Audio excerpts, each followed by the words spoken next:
Hello friends, मैं पवन राठौर आपका फिर से वेलकम करता हूं आपके अपने YouTube channel new Balaji computer classes में। दोस्तों, हम लोग बेसिक कोर्स को पढ़ रहे थे, उसके बाद में हमने एक फंक्शन कीज का वीडियो देखा और आज का हमारा जो टॉपिक होने वाला है वो भी बहुत इंटरेस्टिंग होने वाला है। दोस्तों, आज हम सीखने वाले हैं कंप्यूटर का इंटरफेस। दोस्तों, अगर आपको कंप्यूटर बिल्कुल भी ऑपरेट करना नहीं आता है या आपने कंप्यूटर जस्ट अभी बाय किया है तो आप दिल थाम कर बैठिए दोस्तों, क्योंकि ये जो वीडियो है वो आपके लिए ही होने वाला है दोस्तों। और इस वीडियो को जब आप एक बार पूरा देख लेंगे तो आपका ये जो डाउट है, ये जो मन में जो भी आपको डर बना रहता है कि इसको मैं कैसे यूज़ करूँगा, अब मुझे कैसे क्या करना चाहिए, तो वो सारे जो भी डाउट है आपके, वो इस वीडियो के बाद दोस्तों मैं 100% रिजोल्व कर दूंगा। तो आज की वीडियो में बने रहिएगा एंड तक। आज का वीडियो बहुत ही इंपॉर्टेंट है दोस्तों और काफ़ी इंटरेस्टिंग होने वाला है। ठीक है, अगर आपने अभी तक हमारे चैनल को सब्सक्राइब नहीं किया है तो जल्द से जल्द सब्सक्राइब कर लीजिए। साथ में दिए हुए बेल आइकन पे भी क्लिक कर लीजिएगा ताकि आपको लेटेस्ट वीडियो के नोटिफिकेशन सबसे पहले मिल पाए। वीडियो को लाइक कीजिए और शेयर कीजिए आपके फैमिली मेंबर्स में, ताकि वो भी इस नॉलेज का पूरा बेनिफिट ले सकें। तो हम लोग वीडियो को आगे बढ़ाते हैं और चलते हैं कंप्यूटर स्क्रीन पे। ये लो दोस्तों, अब हम आ गए हैं हमारी कंप्यूटर की स्क्रीन पर। दोस्तों, आज का जो भी मटेरियल हम लोग पढ़ने वाले हैं उसे मैंने यहाँ पर 3 स्टेप्स में कैटेगराइज किया है। वो तीनों स्टेप्स मैं आपको एक बार दिखा देता हूँ। आप देखिएगा कंप्यूटर स्क्रीन पर वो तीनों स्टेप्स आपको शो होंगी। दोस्तों देखिए आप, फर्स्ट स्टेप जो है उसका पहला ऑप्शन है हमारा लॉक स्क्रीन। तो आप जो अभी स्क्रीन देख रहे हैं वो ही हमारी लॉक स्क्रीन है दोस्तों। ठीक है, जब हम लोग इस स्क्रीन पर आकर एंटर प्रेस करते हैं तो हमारी लॉगिन स्क्रीन आ जाती है, जहां पर आपको अपने पासवर्ड एंटर करने होते हैं जो भी आपके सिस्टम के होते हैं। हम लोग जस्ट अपना पासवर्ड एंटर करते हैं, देन हम लोग लॉगिन कर लेते हैं। तो मैं अपना पासवर्ड एंटर करके यहाँ पर लॉगिन कर रहा हूँ दोस्तों।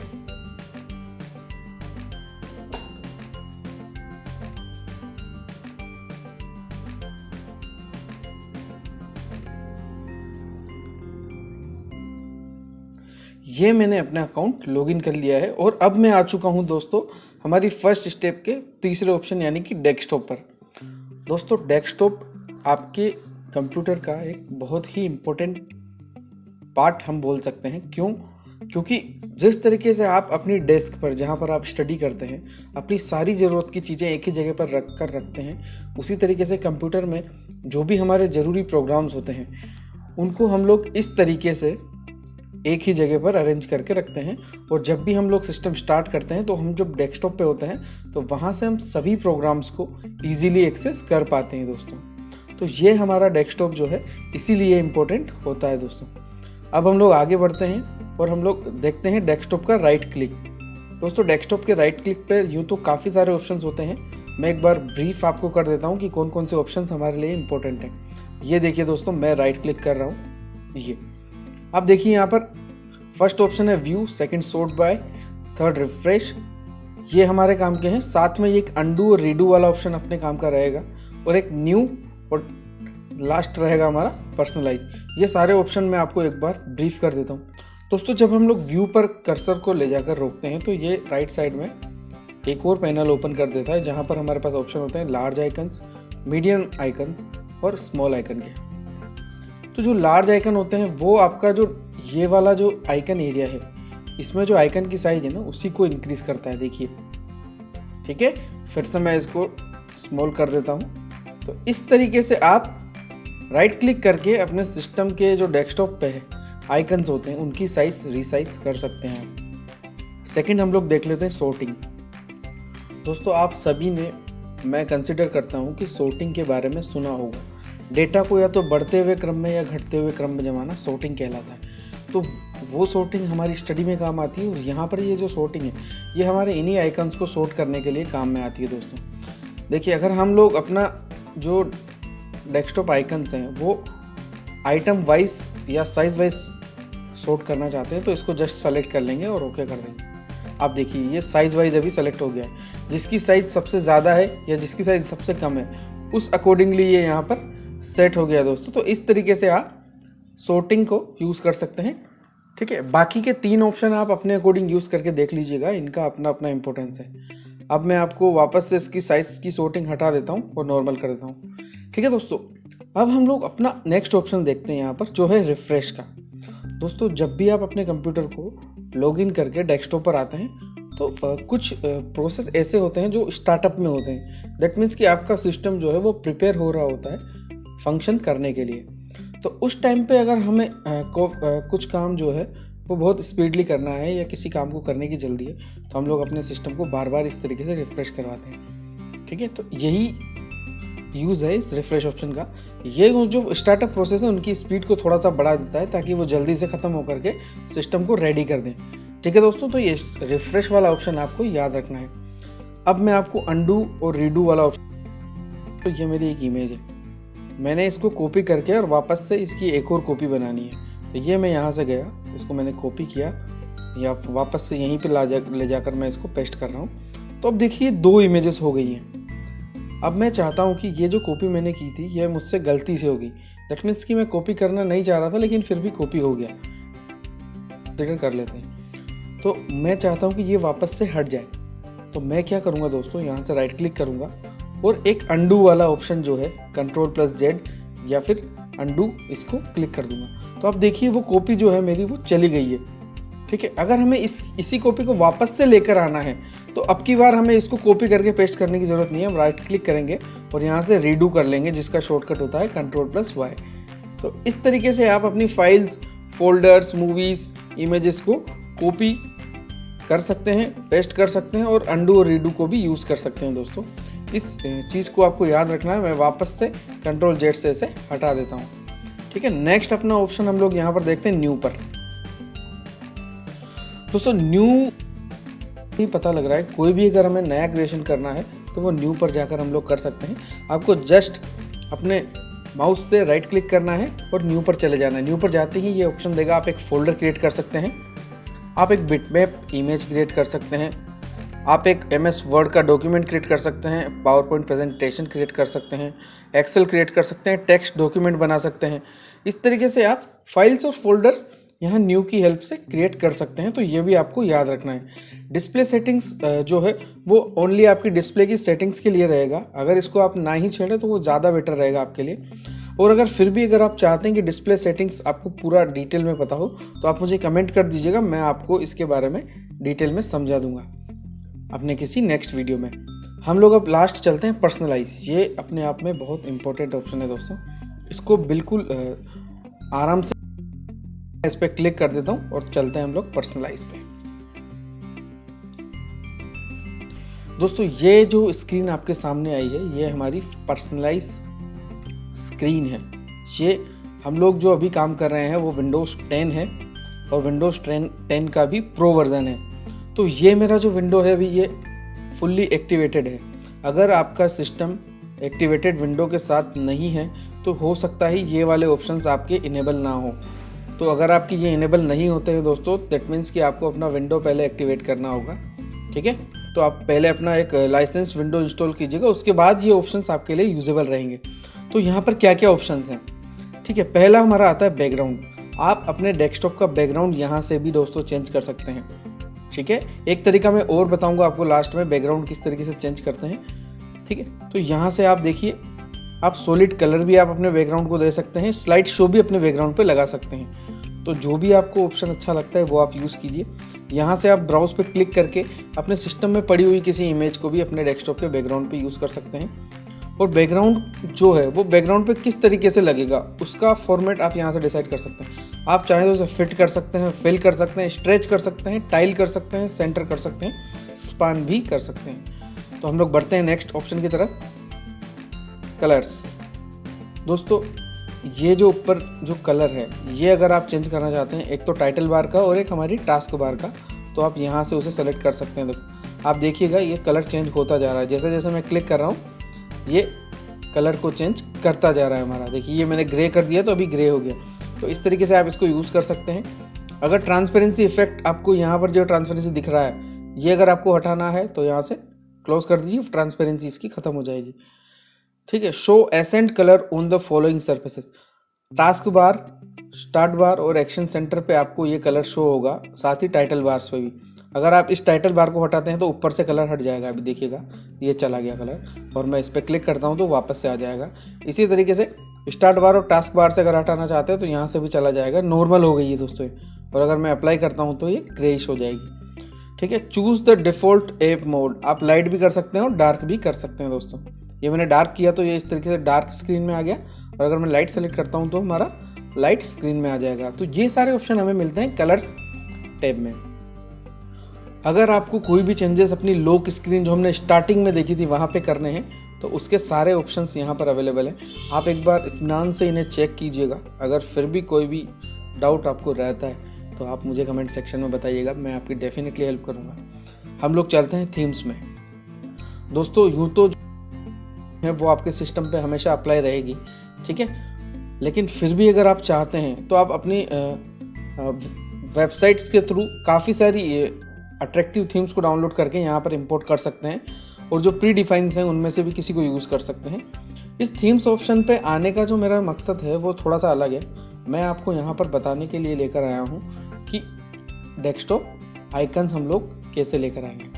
दोस्तों मैं डेस्कटॉप आइकन के लिए पहले आपको डेस्कटॉप पे ले चलता हूँ। यहाँ पर 1 2 3 4 ये 4 हमारे सिस्टम आइकन है दोस्तों, और जिन पर ये वाला कर्सर आता है वो हमारे थर्ड पार्टी सॉफ्टवेयर्स होते हैं। दैट मीन्स कि ये टाइपिंग मास्टर प्रो और हैंड ब्रेक हमारे थर्ड पार्टी सॉफ्टवेयर्स हैं। और ये जो हमारे सिस्टम आइकन्स हैं ये बाय डिफ़ॉल्ट कभी कभी आपके सिस्टम पर नहीं होते हैं, तो आप इन्हें अपने सिस्टम पर कैसे लेकर आएंगे ये मैं आपको बता देता हूँ।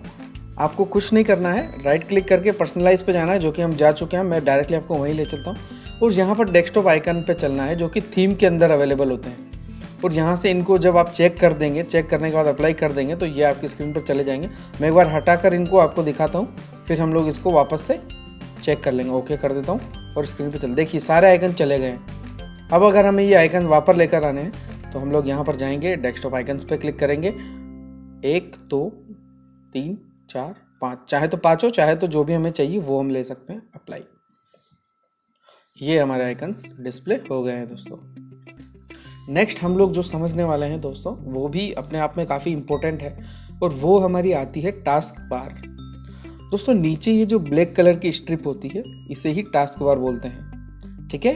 तो इस ब्लैक कलर की स्ट्रिप को टास्क बार क्यों बोला जाता है, इसका क्या यूज़ है और क्या क्या चीज़ें इसमें होती है वो सब मैं आपको बता देता हूँ। दोस्तों टास्क बार को अगर हम स्टार्टिंग से समझें तो यहाँ पर एक विंडो बटन होता है जिस पे जब आप क्लिक करते हैं तो यहाँ पे 2 सेक्शन आपको दिखेंगे। पहला सेक्शन हमारा रहेगा, ये पहला जो सेक्शन है दोस्तों ये आपको बताएगा कि आपके सिस्टम में कौन कौन से सॉफ्टवेयर हैं जो इंस्टॉल्ड हैं, ठीक है। आपने जो भी सॉफ्टवेयर अपने सिस्टम में इंस्टॉल किया हुआ है उसे आप यहाँ से सर्च कर सकते हैं, और यहाँ पर वो आपको मिलेगा ही मिलेगा। साथ ही एक लिस्ट एट अ ग्लांस वाला एक और सेक्शन आपको मिलेगा यहाँ पर। दोस्तों यहाँ पर हमारा जो विंडोज़ है वो उन प्रोग्राम्स को रखता है जिन्हें हम ज़्यादातर अपनी डेली लाइफ में यूज़ करते हैं। आप चाहें तो यहाँ पर प्रोग्राम्स को ऐड भी कर सकते हैं, आप चाहें तो यहाँ से प्रोग्राम्स को रिमूव भी कर सकते हैं। मैं इसको जैसे रिमूव करना चाहता हूँ तो जस्ट राइट क्लिक करूँगा और अनपिन फ्रॉम द स्टार्ट ये यहाँ से चला जाएगा। अगर मुझे ये कैलेंडर यहाँ पर ऐड करना है तो मैं इसको इस प्रकार खींच करके ड्रैग एंड ड्रॉप भी कर सकता हूँ, या फिर मैं यहाँ से इसको अनपिन फ्रॉम, ये अभी अनपिन का दे रहा है क्योंकि ये आई थिंक पहले से यहाँ पर है। जी हाँ, ये यहाँ पर पड़ा हुआ है पहले से। हम लोग चलते हैं कनेक्ट की तरफ। इस कनेक्ट को मैं पकड़कर यहाँ ले आता हूँ, तो ये देखिए इस तरीके से हम लोग अपने लिस्ट एट ए ग्लांस में प्रोग्राम्स को ऐड और रिमूव कर सकते हैं दोस्तों। तो ये आपको याद रखना, टास्क बार का ये पहला ऑप्शन है। सेकंड ऑप्शन हम लोग टास्क बार का पढ़ते हैं, उसे बोलते हैं सर्च। या तो आप यहाँ क्लिक कर लीजिए या फिर आप विंडो बटन के साथ एस प्रेस कर लीजिए तो भी आपका ये ओपन हो जाएगा। जो भी प्रोग्राम आप ओपन करना चाहते हैं उसे आप सर्च के थ्रू भी ओपन कर सकते हैं, ठीक है दोस्तों। आगे हम लोग बढ़ते हैं लेफ्ट साइड में, सॉरी राइट साइड में। यहाँ पर आप देखिए काफ़ी सारे आइकन्स हमें दिखते हैं। डेट एंड टाइम का फॉर्मेट है, लैंग्वेज है, उसके बाद में ये हमारा बैटरी का सिंबल है। अगर आप लैपटॉप यूज़ कर रहे हैं तो बैटरी का सिंबल आपको दिखेगा, उसके बाद साउंड का सिंबल है। और अगर आप लैपटॉप यूज़ नहीं कर रहे हैं तो आपको बैटरी वाला सिंबल वहाँ पर नहीं दिखेगा। तो दोस्तों ये जो एरिया होता है इसका भी स्पेसिफिक नाम है, और इसको हम लोग बोलते हैं नोटिफिकेशन एरिया या सिस्टम ट्रे, क्योंकि जो भी नोटिफिकेशन हमें सिस्टम पे मिलते हैं वो सारे यहाँ से ही हम लोग देखते हैं दोस्तों। ये हमारा नोटिफिकेशन एरिया होता है, ठीक है। ये काफ़ी सारे और भी ऑप्शंस हैं, ये मैं आपको फटाफट बता देता हूँ। अगर आपको अपने विंडोज़ 10 को टैबलेट मोड में ऑपरेट करना है तो इसे यूज़ करें। आपका सिस्टम नेटवर्क से कनेक्टेड है या नहीं ये दिखाएगा आपको। सेटिंग्स में आपको जाना है तो यहाँ से जा सकते हैं। एरोप्लेन मोड में आपको जाना है तो यहाँ से कर सकते हैं। नाइट मोड ऑन करना है तो यहाँ से कर सकते हैं। ब्राइटनेस अगर आपको देखनी है कितनी है तो वो यहाँ से देख सकते हैं। ब्लूटूथ का इंडिकेशन ये देगा। वीपीएन अगर आपने कोई यूज़ किया हुआ है। बैटरी सेवर अगर ऑन कर रखा है तो वो। प्रोजेक्टर अगर आप यूज़ कर रहे हैं तो उसको ये दिखाएगा। किसी और डिवाइस से कनेक्टेड है तो उसको ये दिखाएगा। मोबाइल के हॉटस्पॉट से कनेक्टेड है तो ये दिखाएगा। और नाइट मोड में अगर आप काम करना चाहते हैं तो ये आप यूज़ करेंगे। ठीक है, तो ये मैंने ब्रीफ में आपको बताई है, इसको आप याद रखिएगा दोस्तों। अब हम लोग आगे बढ़ते हैं हमारी नेक्स्ट स्टेप की तरफ जो है स्टेप 2। लेकिन उससे पहले मैं कुछ चीज़ें आपको और बता देता हूँ जो थोड़ी सी इंटरेस्टिंग है और आपको जानकर बहुत मज़ा आएगा इसमें। दोस्तों ये हमारी जो टास्क बार है, मैं इस पर जब राइट क्लिक करता हूँ तो यहाँ पर एक चेक बॉक्स लगा हुआ है जिसको बोलते हैं लॉक द टास्क बार। अगर मैं इस लॉक को हटा देता हूँ तो मैं इस टास्क बार को ड्रैग करके ऊपर या नीचे मूव कर सकता हूँ। ये देखिए मेरी टास्क बार ऊपर चली गई। फिर से मैं इसको ड्रैग करके राइट कर रहा हूँ तो ये राइट साइड में आ गई। फिर मैं इसे ड्रैग करके लेफ्ट कर रहा हूँ तो लेफ्ट साइड में आ गई। इस तरीके से आप अपनी टास्क बार के साथ थोड़ा फन भी कर सकते हैं दोस्तों। ठीक है, यहाँ पर टास्क मैनेजर का एक ऑप्शन आता है। अगर आपके सिस्टम हैंग कर रहा है, प्रोग्राम्स आपके जो है नॉट रिस्पॉन्डिंग शो कर रहे हैं तो आप उनको टास्क मैनेजर से ओपन करके, ठीक है, आप उनको एंड कर सकते हैं। जैसे कि मेरा गूगल क्रोम अभी मेरे को काम आएगा अभी आने वाले टाइम पे। मैं ये जो सेटिंग वाला ऑप्शन है ये मुझे अभी काम का नहीं है तो मैं इसे यहाँ से क्लोज करना चाहता हूँ और ये यहाँ पर मेरा ओपन है। आप देखिएगा जैसे मैं इसको यहाँ से सेलेक्ट करके एंड टास्क पे क्लिक करूँगा तो ये यहाँ से क्लोज हो जाएगा। ये देखिए दोस्तों, तो इस तरीके से जो भी ओपन प्रोग्राम है और जो सही से रिस्पॉन्ड नहीं कर रहे हैं या जिनकी वजह से हमारा सिस्टम हैंग हो रहा है, उन्हें आप अपने टास्क बार पर राइट क्लिक करके टास्क मैनेजर ओपन करके किल कर सकते हैं या एंड कर सकते हैं दोस्तों। तो ये भी आपको याद रखना है। अगर आप नए यूज़र हैं तो ये सारी चीज़ें आपको इनिशियल लेवल पर आनी चाहिए दोस्तों। अब हम लोग बढ़ते हैं हमारी स्टेप 2 की तरफ। अब हम लोग हमारी सेकंड स्टेप की तरफ चलते हैं और वहाँ का हमारा पहला ऑप्शन है फाइल एक्सप्लोरर। फाइल एक्सप्लोरर पर हम कैसे जाते हैं, या तो आप यहाँ से क्लिक कर लीजिए इस पर, या आप दिस पीसी पे डबल क्लिक कर लीजिए, ठीक है, या फिर थर्ड ऑप्शन है विंडो बटन के साथ ई प्रेस कर लीजिए। विंडो बटन के साथ ई फॉर ईस्ट, ठीक है। विंडो बटन के साथ अगर ई प्रेस करते हैं तो भी आपका फाइल एक्सप्लोरर ओपन हो जाता है और यहाँ से हम लोग चलते हैं दिस पीसी पर। दोस्तों इस एनवायरनमेंट को मैं एक बार आपको समझा देता हूँ, इसमें क्या क्या चीज़ें हमें समझने की है। अगर हम लोग यहाँ की बात करें दोस्तों तो ये एड्रेस होता है या पाथ भी इसे बोल सकते हैं। अगर आप यहाँ क्लिक करते हैं तो ये पाथ कभी कभी हमें किसी न किसी सॉफ्टवेयर पर जब हम काम करते हैं इन फ्यूचर तो इस तरह का पाथ हमें रिक्वायर होता है कि हमारा जो पर्टिकुलर फाइल है वो किस फोल्डर के अंदर किस पाथ पर रखा हुआ है। तो देखिए यूजर्स के अंदर इंजीनियर पवन राठौड़ का एक फोल्डर है, उसके अंदर पिक्चर्स है, पिक्चर्स के अंदर सेव्ड पिक्चर्स है जहाँ पर अभी हम लोग हैं। तो इस तरीके से हम लोग अपने पाथ को यहाँ से देख सकते हैं। सेकंड, अगर हमें कोई भी चीज़ सर्च करनी है तो उसके लिए हम इसे यूज़ कर लेंगे। ये मैं आपको थर्ड स्टेप में भी एक बार पूरा बता दूंगा, ठीक है। उसके बाद हम लोग आज जो सेकंड स्टेप में पढ़ने वाले हैं डाउनलोड्स हैं। जो भी चीज़ें आप इंटरनेट को यूज़ करने के दौरान डाउनलोड करते हैं वो हमेशा आपके डाउनलोड्स में ही आएंगी, ठीक है। अगर आपने अपने सिस्टम पे MS ऑफिस इंस्टॉल किया हुआ है और उसके थ्रू अगर कोई डॉक्यूमेंट आप बना रहे हैं और उसे डायरेक्टली बिना लोकेशन सेलेक्ट किए आप सेव करते हैं तो वो आपका यहीं पर ही आपका डॉक्यूमेंट सेव करके देगा आपको। मैं आपको दिखा देता हूँ किस तरीके से करते हैं। यहाँ से मैं MS वर्ड ओपन कर लेता हूँ सर्च पे टाइप करके। ये मेरा MS वर्ड आ गया, ये वाला, ठीक है। ये मेरा MS वर्ड अभी ओपन हो रहा है दोस्तों। ये वर्डपैड गलती से ओपन हो गया था, इसे क्लोज कर देते हैं। ये हमारा MS वर्ड ओपन हो गया दोस्तों। ये एक मैंने डॉक्यूमेंट बनाया और मैं Ctrl S कर रहा हूँ। देखिए ये बाय डिफॉल्ट हमें कहाँ पर लेकर जा रहा है, डॉक्यूमेंट्स में। तो इसी तरीके से कोई भी सॉफ्टवेयर जब आप इनिशियल लेवल पर सिस्टम में इंस्टॉल करते हैं तो वो आपके डॉक्यूमेंट को या आपकी फाइल को जिस भी एक्सटेंशन के साथ आप बना रहे हैं उसे डॉक्यूमेंट्स फोल्डर में ही सेव करता है दोस्तों। तो ये आपको मैं समझाना चाह रहा था, इसे याद रखिएगा दोस्तों, ठीक है। अब हम लोग आगे बढ़ते हैं नेक्स्ट स्टेप की तरफ। वापस से फाइल एक्सप्लोरर पे चल लेते हैं हम लोग। ये लिए हम लोग इस वाले फाइल एक्सप्लोरर पे आते हैं और एक बार बैक कर लेते हैं। ठीक है, तो दोस्तों हम लोग यहाँ पर थे, ये हमारा डाउनलोड वाला ऑप्शन हमने समझ लिया था, डॉक्यूमेंट्स मैंने आपको समझा दिया। अगर आप कोई भी पिक्चर, जब आपने नया कंप्यूटर परचेज़ किया है और आप अपने कंप्यूटर में पिक्चर्स देखना चाहते हैं तो वो आपको इस पिक्चर वाले फोल्डर में ही मिलेगी। अगर आप अपने कंप्यूटर से कोई भी स्क्रीनशॉट लेते हैं, मैं आपको दिखा देता हूँ स्क्रीनशॉट किस तरीके से लिया जाता है। दोस्तों आप देखिएगा, ये वाली एक स्क्रीन है, इसका ये स्क्रीन की जो इमेज है, ये इमेज मुझे चाहिए। तो मैं क्या करता हूँ दोस्तों, मैं इस स्क्रीन का एक स्क्रीनशॉट ले लेता हूँ। किस तरीके से? विंडो बटन के साथ प्रिंट स्क्रीन बटन, ये मैंने दबाया, एक हल्का सा ब्लिंक होगा और अब मैं पिक्चर्स फोल्डर में जाता हूँ, स्क्रीनशॉट वाले फोल्डर में जाऊँगा। यहाँ पर मेरा जो है वो स्क्रीनशॉट आ गया है दोस्तों, ये देखिए। ठीक है, तो ये स्क्रीनशॉट हमने कैसे लिया? विंडो बटन के साथ अगर हम लोग कीबोर्ड का प्रिंट स्क्रीन बटन दबा देते हैं तो आप स्क्रीनशॉट ले पाएंगे। दोस्तों अगर आपने कीबोर्ड अभी तक पूरा नहीं समझा है तो आप हमारी जो प्लेलिस्ट है उसमें जाइए, बेसिक कोर्स के अंदर, वहाँ पर हमने कीबोर्ड को पूरा डिटेल में समझाया है, वो वीडियो भी आप एक बार देख लीजिए तो आपको कीबोर्ड पूरा समझ आ जाएगा। अब हम लोग वापस से चलते हैं हमारे फाइल एक्सप्लोरर पे।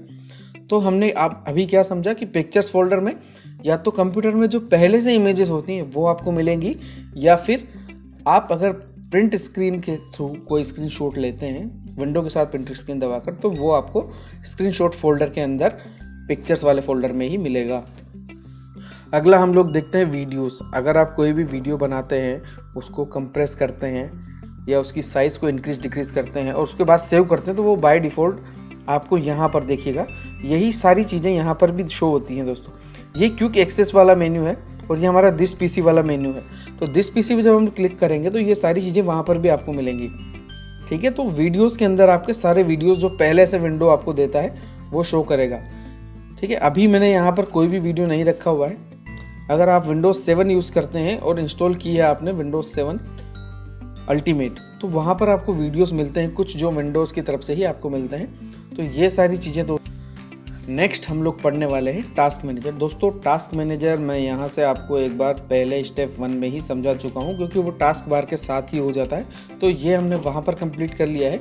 और आज का हमारा जो लास्ट टॉपिक है सर्च, वो मैं आपको बता देता हूँ। दोस्तों मैं चलता हूँ हमारी, दोस्तों जब भी आप दिस पीसी पर आएंगे तो सारे ऑप्शंस आपको यहाँ पर भी मिलेंगे, वीडियोज़, म्यूजिक, डॉक्यूमेंट। जिस तरीके से पिक्चर्स होते हैं सारे पिक्चर्स में मिलेंगे, म्यूज़िक आपको म्यूज़िक में मिलेगा, वीडियोज़ आपको वीडियोज़ में मिलेंगे, प्री डिफाइन जो भी रहेगा।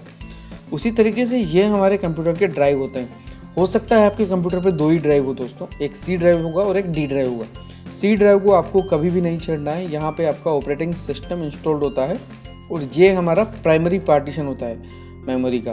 तो दोस्तों मेमोरी जो है 2 तरीके की होती है, प्राइमरी और सेकेंडरी। तो जिस ड्राइव के अंदर हमारा विंडोज़ ऑपरेटिंग सिस्टम डला होता है वो सी ड्राइव होता है और उसी को प्राइमरी मेमोरी बोलते हैं। बाकी जितने भी ड्राइव आपके सिस्टम पे बने होंगे वो सारे सेकेंडरी ड्राइव ही होते हैं। तो मैं अपने टेस्ट वाले ड्राइव में आपको लेकर चलता हूँ। दोस्तों यहाँ पर मुझे एक फ़ोल्डर सर्च करना है न्यू फोल्डर नाम से, तो ये मैं न्यू फोल्डर नाम से यहाँ पर सर्च कर लेता हूँ। अब ये मुझे धीरे धीरे सर्च करके बताएगा कि इस पूरे ड्राइव के अंदर न्यू फोल्डर नाम के कितने फोल्डर हैं। ठीक है, तो इस तरीके से आप अपने ड्राइव के अंदर काफ़ी सारे फोल्डर्स होने के बावजूद भी किसी भी नाम से फोल्डर को सर्च कर सकते हैं। दोस्तों ये अभी सर्च कर रहा है, थोड़ा सा टाइम ले रहा है। देखिए इसने 4 फोल्डर्स निकाल दिए। तो इस तरीके से आप अपने सिस्टम में सर्च कर सकते हैं। दोस्तों अब हम लोग आगे बढ़ेंगे हमारे। दोस्तों हम लोग आ गए हैं हमारी 3rd स्टेप पे और पहला हमारा ऑप्शन है चेक सिस्टम इन्फो।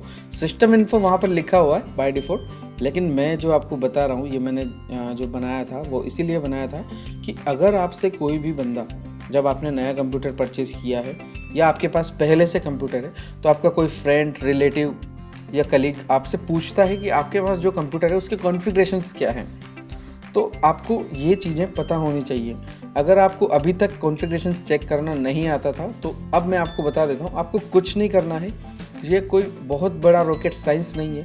आपको जस्ट इस दिस पीसी पर या माई कंप्यूटर पर जाना है, यहाँ पर राइट क्लिक करना है और प्रॉपर्टीज़ पर चले जाना है। आप यहाँ से फटाक से देख करके अपने सिस्टम की कॉन्फ़िगरेशन उसे बता सकते हैं। आप देखिए विंडो एडिशन कौन सा है दोस्तों, विंडो 10 प्रो 2017 में मैन्युफैक्चर्ड है MS माइक्रोसॉफ्ट के द्वारा। सेकंड, सिस्टम की कॉन्फ़िगरेशन क्या होगा, हमारा जो प्रोसेसर है वो Intel core i3 2330M CPU जो कि 2.20 गीगाहर्ट्ज़ पे क्लॉक्ड है, उस पर बना हुआ हमारा प्रोसेसर है। हमारी जो रैम है वो 6 GB के है। सिस्टम का जो टाइप है वो X64 बेस्ड प्रोसेसर का है, यानी कि 64 बिट का ऑपरेटिंग सिस्टम है। पेन और टच डिवाइस को हमारा डिवाइस सपोर्ट नहीं करता है। कंप्यूटर का नाम जो है यहाँ से देख सकते हैं, और विंडो जो आपकी एक्टिवेटेड है या नहीं वो स्टेटस आप यहाँ से चेक कर सकते हैं दोस्तों। ठीक है, तो ये एक बहुत ही आसान सा तरीका है अपने सिस्टम की प्रॉपर्टीज़ और सिस्टम की कॉन्फ़िगरेशन चेक करने का। ये दोस्तों आपको अब से याद रखना है।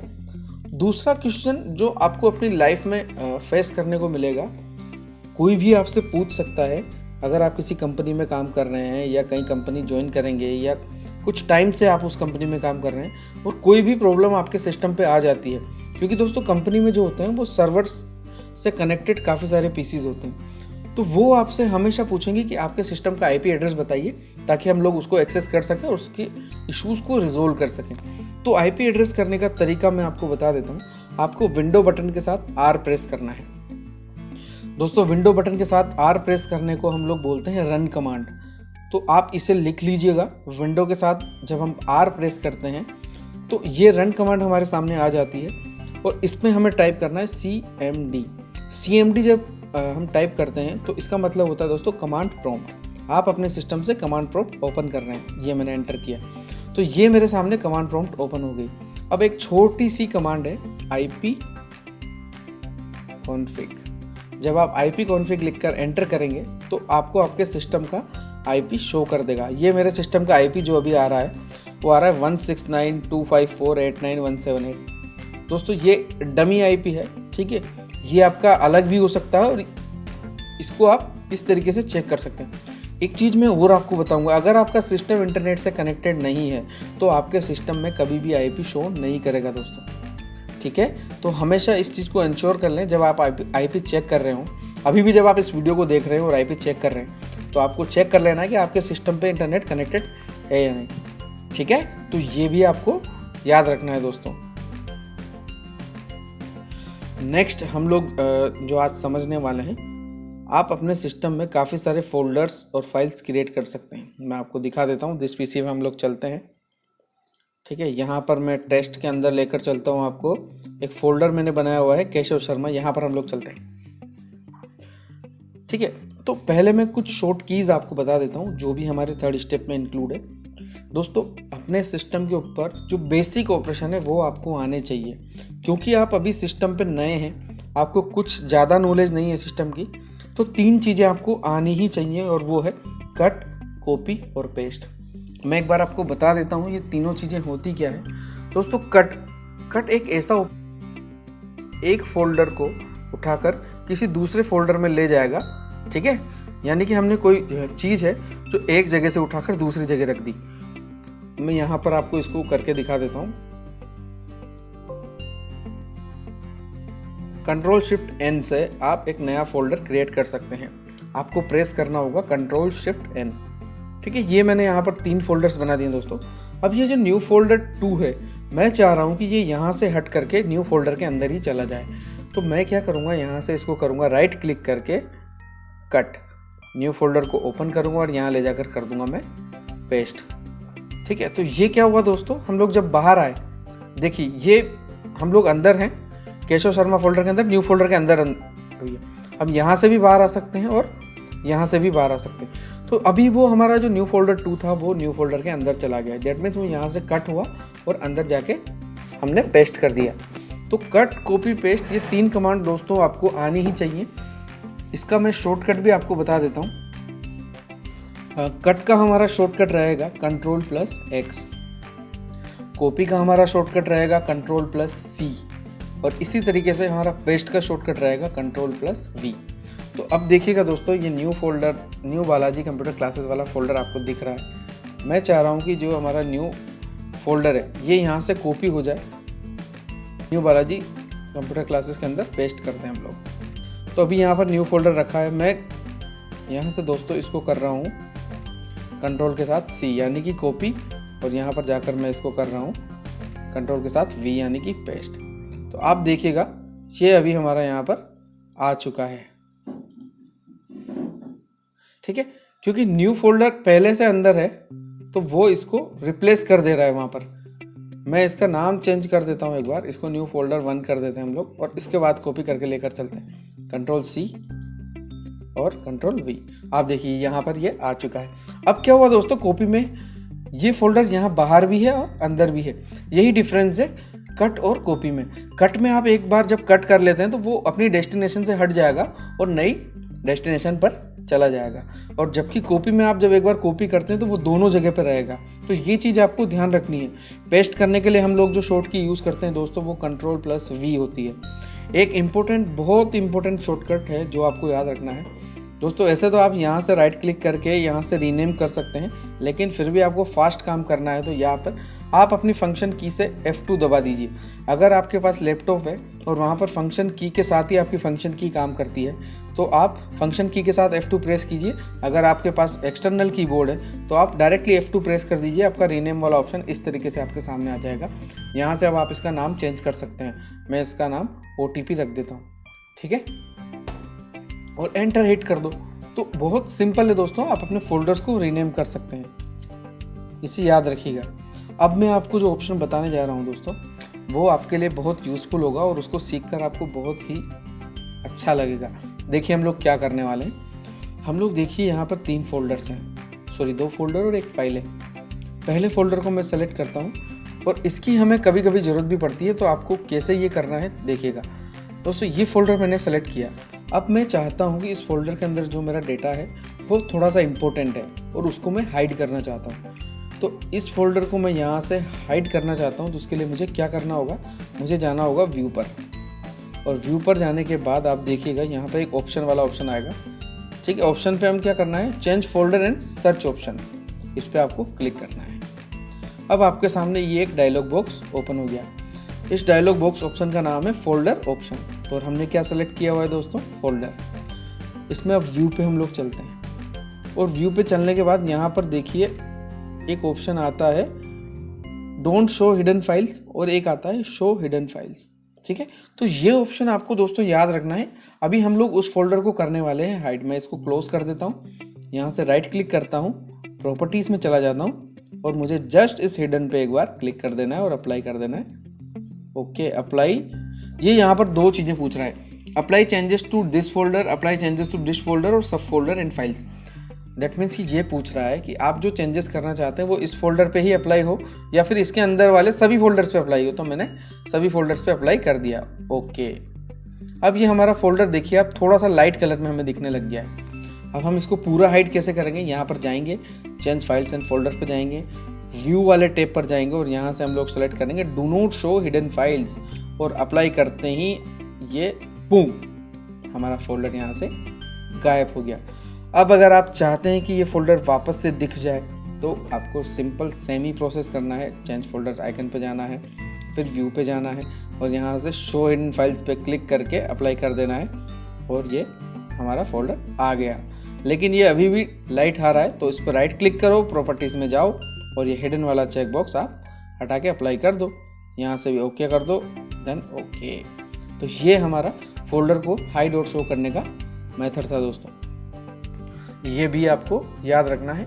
अब लास्ट हम लोग जो पढ़ने वाले हैं दोस्तों वो हमारा रहेगा कंट्रोल पैनल। तो मैं इसको क्लोज कर देता हूँ और ये रहा हमारा कंट्रोल पैनल दोस्तों। जो आइकन्स हम लोग लेकर आए थे उनमें कंट्रोल पैनल भी था। कंट्रोल पैनल क्यों इम्पोर्टेंट है और क्यों हमें पढ़ना चाहिए ये मैं आपको एक ब्रीफ कर देता हूँ। हमारे कंप्यूटर की जो भी सेटिंग्स हैं, चाहे वो माउस की सेटिंग हो, टास्क बार की सेटिंग हो, बैटरी की सेटिंग हो, ईच एंड एवरीथिंग आपको कहाँ पर मिलेगा, कंट्रोल पैनल में। यहाँ जाकर आप अपने सिस्टम की हर एक चीज़ चेंज कर सकते हैं। आप इसे कंप्यूटर का सर्वर रूम बोल सकते हैं, जहाँ से आप किसी भी चीज़ को मॉडिफाई कर सकते हैं, चेंजेस को। आप यहाँ पे प्रोग्राम एंड फीचर्स पे जाकर जो भी इंस्टॉल प्रोग्राम्स हैं उनकी लिस्ट पूरी यहाँ पर देख सकते हो इस तरीके से, ठीक है।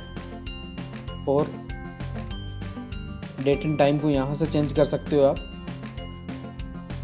कलर को यहाँ से चेंज कर सकते हो, फ़ॉन्ट्स यहाँ से चेंज कर सकते हो, सिस्टम की सेटिंग्स यहाँ से भी चेंज कर सकते हैं, टास्क बार और नेविगेशन को यहाँ से चेंज कर सकते हो। तो सारे के सारे जो भी फंक्शंस हमारे कंप्यूटर में हैं उन्हें यहाँ से चेंज किया जा सकता है, इसीलिए हमारा कंट्रोल पैनल इंपॉर्टेंट होता है। दोस्तों मैं अगर पॉसिबल हो पाया तो इन फ्यूचर कंट्रोल पैनल की एक सेपरेट वीडियो आपके लिए लेकर आऊँगा, जिसमें मैं जो मेन चेंजेस हम लोग करते हैं वो सारे इंक्लूड करूँगा ताकि डिटेल में समझ पाए। अभी के लिए हम लोग एक इंट्रोडक्टरी ही इसको रखते हैं और आपको ये पता होना चाहिए कि कंट्रोल पैनल क्या होता है और ये क्या काम आता है। ठीक दोस्तों, अब हम आगे बढ़ते हैं। अगला हमारा ऑप्शन आएगा रिसाइकल बिन का। दोस्तों आपके कंप्यूटर पे या आपके किसी भी फोल्डर या किसी भी ड्राइव के अंदर जो फाइल्स और फोल्डर आपके काम के नहीं होते हैं आप उन्हें डिलीट कर देते हैं। मैं बता देता हूँ कुछ आपको डिलीट किस तरीके से हम लोग करते हैं। मैं यहाँ पर इस टेस्ट वाले ड्राइव में चलता हूँ और यहाँ पर देखिए दोस्तों, मेरा ये एक फ़ोटो यहाँ पर है जो मुझे अभी काम का नहीं लग रहा है। मैं इसे राइट क्लिक करूँगा और इसे डिलीट कर दूँगा, तो ये मेरे सिस्टम से डिलीट हो जाता है। मैं ये भी एक बार डिलीट कर देता हूँ। तो इस तरीके से हम लोग चीज़ों को जब डिलीट करते हैं तो वो हमारी रिसाइकल बीन में चले जाते हैं दोस्तों। और आप अभी सिस्टम के लिए बिल्कुल नए हैं, तो जब भी आप कोई चीज़ डिलीट करते हैं तो वो इसी मेथड को यूज़ करके ही डिलीट कीजिएगा आप। ठीक है, अब मैं आपको दिखा देता हूँ वो जो डिलीट किए हैं वो यहाँ पर है या नहीं। तो देखिए दोस्तों, यहाँ पर अभी जस्ट जो हमारा टाइम है 12:34 के 2 आइटम यहाँ पर डिलीटेड शो कर रहे हैं। तो इस तरीके से आप अपने सिस्टम से कोई फाइल और फोल्डर डिलीट कर सकते हैं और डिलीट करने के बाद वो कहाँ चला जाता है, रिसाइकल बीन में। अब दोस्तों रिसाइकल बीन का एक बेनिफिट ये भी है, अगर कुछ चीज़ आपने डिलीट ऑप्शन को यूज़ करके डिलीट करी है तो वो रिसाइकल बीन में आपको शो होगी और आप यहाँ से उसको वापस से रिस्टोर भी कर सकते हैं उसी जगह पे। ठीक है, तो ये आपको ध्यान रखना है और इसीलिए हमारा रिसाइकल बीन जो होता है वो हमारे लिए इंपॉर्टेंट होता है। मैं इसको वापस से रिस्टोर कर रहा हूँ, यहाँ से चला गया। ठीक है, दूसरी फाइल को सेलेक्ट कर लेता हूँ, मैं इसको वापस से रिस्टोर कर देता हूँ। अब मैं वापस अपने टेस्ट में चलता हूँ तो ये दोनों फोल्डर, दोनों पेज, ये और ये दोनों मुझे यहाँ पर वापस से मिल गए। तो ये बेनिफिट अपने रिसाइकल बीन का होता है। और दोस्तों अगर आप यहाँ पर इसको शिफ्ट के साथ डिलीट करते हैं, मैं शिफ्ट प्रेस करके डिलीट बटन दबा रहा हूँ अपने कीबोर्ड से, तो ये पूछ रहा है are you sure you want to permanently delete this file, तो आप कहेंगे यस। तो ये अपने सिस्टम से परमानेंटली डिलीट हो गया। अब आप कंट्रोल जेड करेंगे तब भी ये नहीं आएगा और न ही ये हमारे रिसाइकल बीन में गया है दोस्तों। ठीक है, तो इस तरीके से आप अपने सिस्टम से फाइल्स को डिलीट कर सकते हैं। ये बहुत इंपॉर्टेंट ऑप्शन है और दोस्तों थोड़ा सा ध्यान रख करके ही अपनी फाइल्स को डिलीट करें। ये इंश्योर कर लें कि आप डिलीट वाले ऑप्शन को यूज़ करके ही डिलीट कर रहे हैं। अगर आप डायरेक्टली शिफ्ट के साथ डिलीट कर देंगे तो वो आपका परमानेंटली आपके सिस्टम से चला जाएगा। ठीक है दोस्तों, आज की वीडियो में हम लोग इतना ही रखेंगे। तो दोस्तों बताएं आज का वीडियो आपको कैसा लगा। आई होप ये वीडियो आपको बहुत पसंद आया होगा और अगर पसंद आया है तो प्लीज़ चैनल को सब्सक्राइब कर लीजिए, वीडियो को लाइक कीजिए और शेयर कीजिए आपके फैमिली मेंबर्स में। हम लोग इस तरह का वीडियो इन फ्यूचर भी आपके लिए लेकर आते रहेंगे। जुड़े रहिए हमारे साथ। बाय बाय, आज की वीडियो में इतना ही।